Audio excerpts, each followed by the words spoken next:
I want to talk about something the mindfulness industry tends to leave out, or maybe isn't even aware of.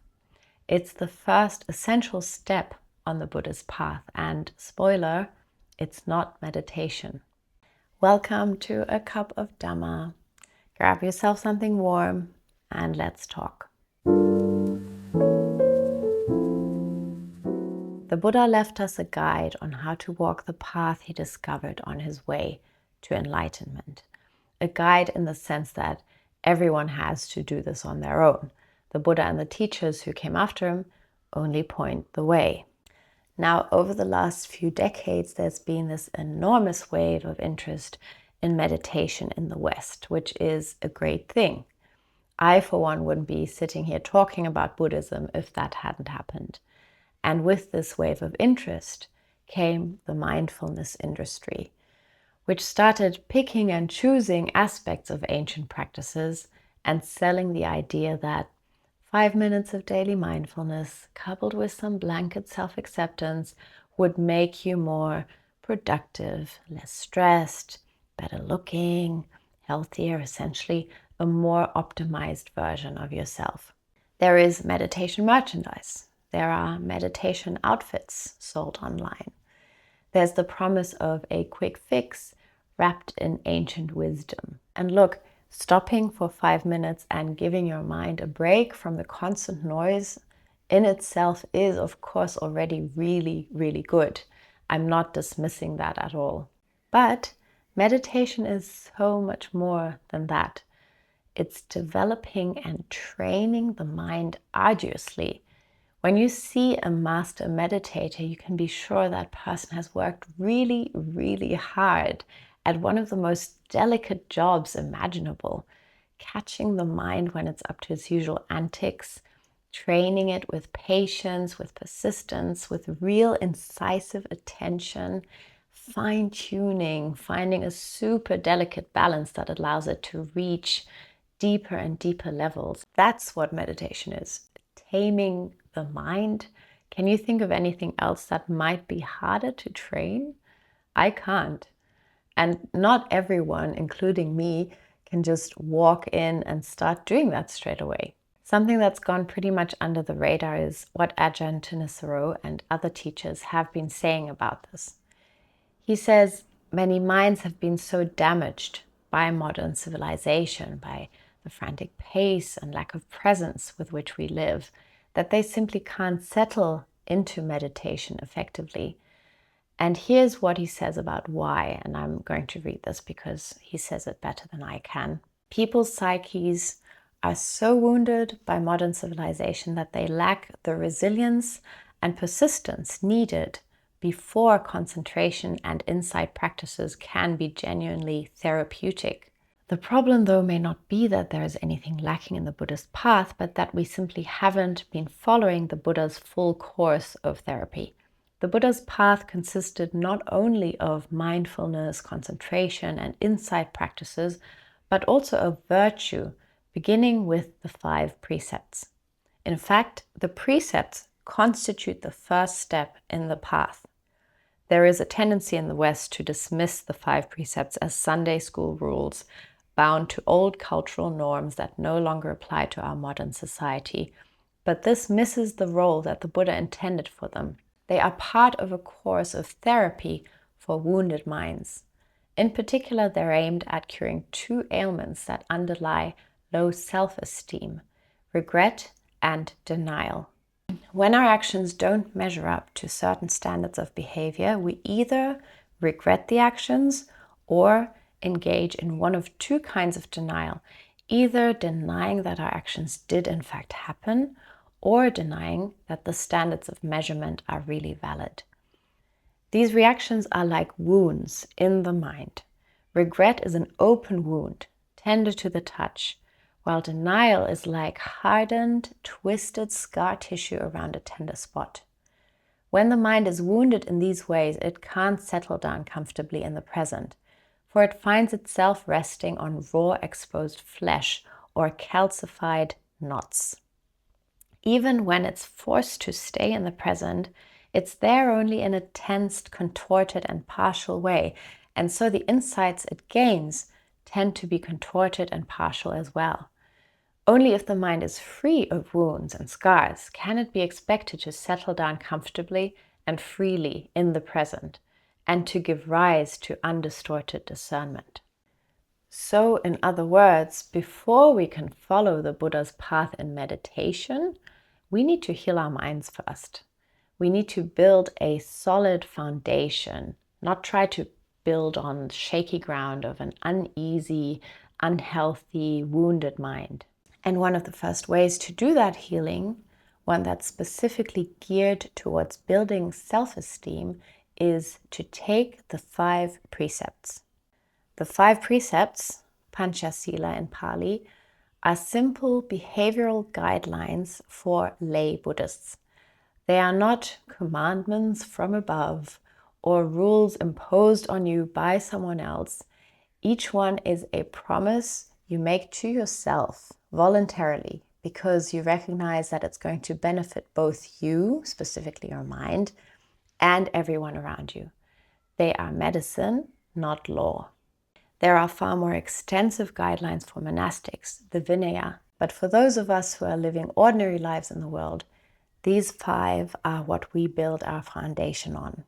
They are: 1, refrain from taking life, don't kill. 2, refrain from taking what's not given, don't steal. 3, refrain from sexual misconduct, no illicit or abusive, exploitative sex. 4, to refrain from false speech, no lying. And 5, to refrain from intoxicants that lead to heedlessness, no alcohol, mind-clouding drugs. Let's go through them one by one, and I'll tell you which one I find the hardest, which might not be the one you'd expect. To refrain from taking life. This one is about the recognition that other beings want to live and avoid suffering, just as we do.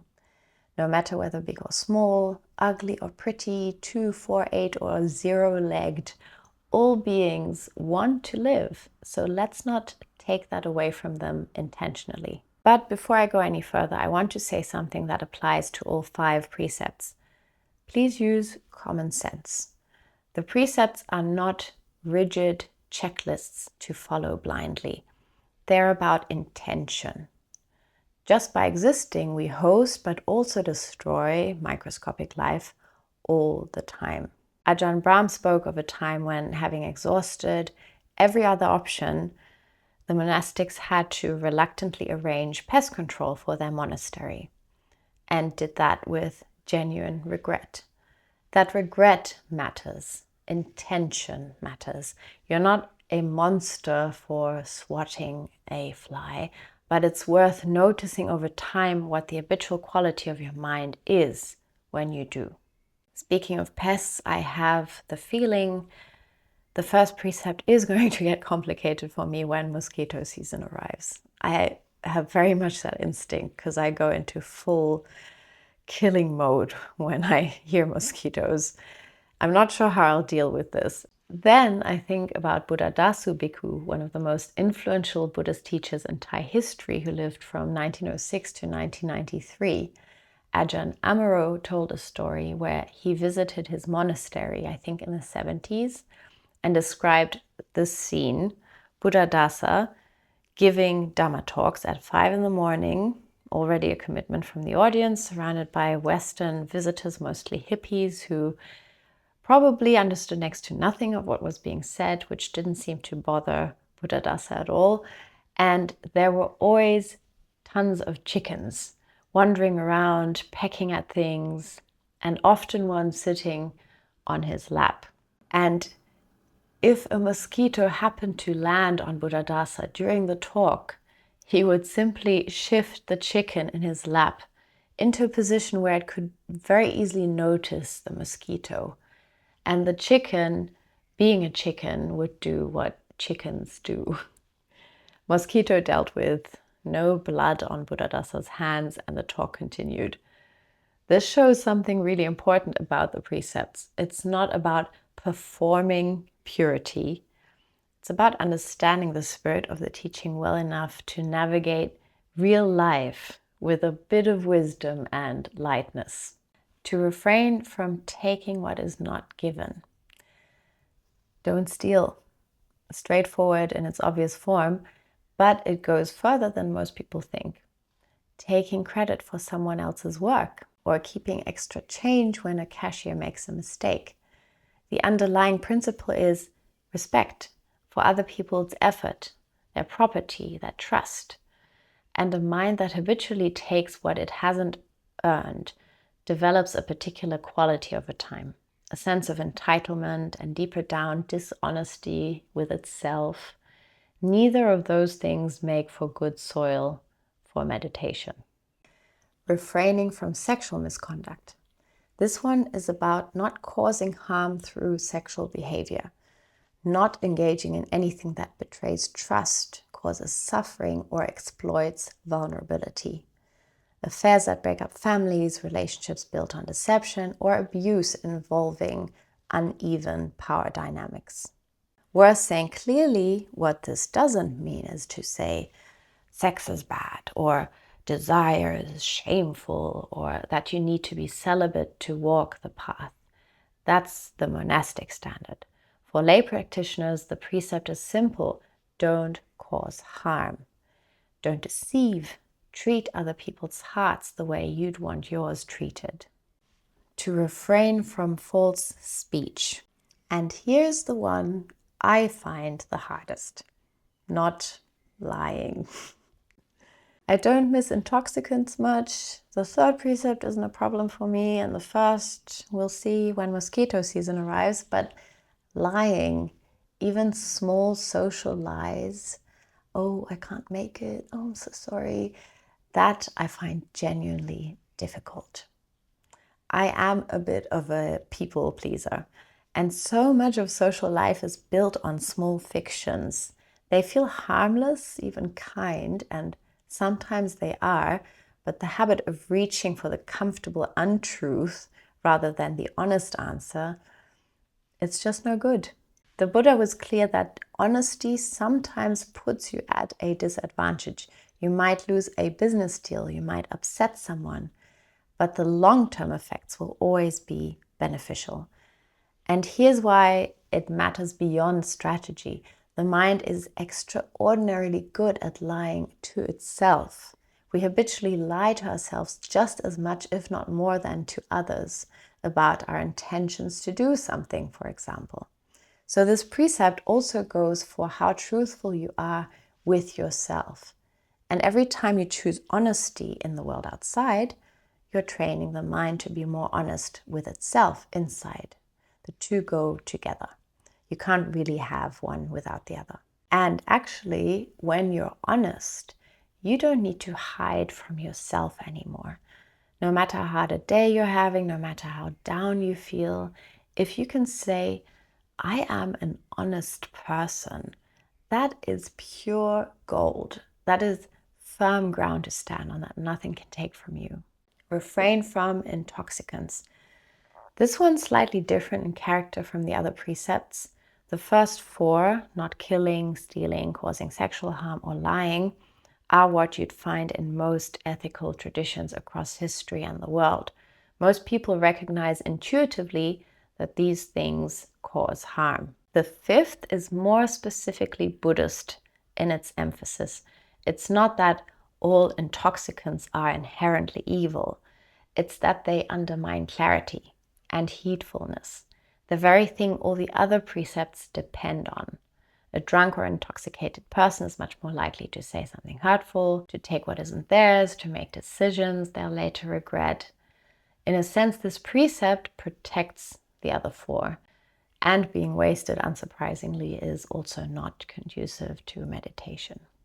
When you really follow the 5 precepts, not as a performance, but as a genuine, steadfast commitment, no exceptions, no excuses, your mind starts to change. You develop principles, integrity, a moral compass, and sticking to your values when it's difficult, when it costs you something, is actually a profound source of strength. Think about self-esteem. If you're having a terrible day, you're down on yourself, you can always come back to this. I have been honest. I haven't compromised myself. I've done my best not to cause harm. No bad day can undermine that. It is literally firm ground to stand on. Self-worth doesn't come from your thoughts. It comes from your actions, from your behavior. And there's another image I like. When you genuinely follow the precepts, especially the one on honesty, everyone around you is safe. Safe to trust what you say. Safe to be themselves around you. Safe to be honest with you in return. Think about how rare that actually is. Think about how few people in your life you feel completely unreservedly safe with. To be that person for others is a real gift, and it costs nothing except the willingness to be honest, even when it's uncomfortable. You become a kind of fortress of truth in a world that's full of deceptions, and that is huge. There's one more thing that the precepts do. When you stop doing the things that create dark corners in your mind, the lying, the harm, the things you feel you need to hide, even if no one else knows, you still do, then the mind gets cleaner. Those dark corners start to disappear. The things you'd rather not look at become fewer. The defilements, and we all have them, they're a bit like thorny creeper plants binding us down without us noticing, start to lose their grip. You put on your gardening gloves, your shears, and begin cutting them back and uprooting them one by one. That is a mind that can start to settle, and that is a mind that can meditate. Before I finish, again, please do use common sense with the precepts. They're not rigid rules to follow blindly in every situation. Life is not black and white, and situations need to be looked at case by case. It always depends. At the same time, don't use common sense as an excuse to compromise yourself just because something is uncomfortable in the moment. That's the fine balancing. And you don't need to do anything official to start. You can take part in a ceremony with monastics if that motivates you. But you can also just make a vow to yourself right now in your living room or wherever you are and start. That's what I did about 5 months ago. After that, the next step is using the two powers, the power of reflection and the power of developing the mind, aka meditation, to follow the path further. But that's a whole other video. Start with the precepts. The rest follows. So I have been completely honest with you throughout, which I hope earns me some good karma. Are you thinking about taking the precepts, or have you already? What you struggle with and what's changed? Let me know in the comments.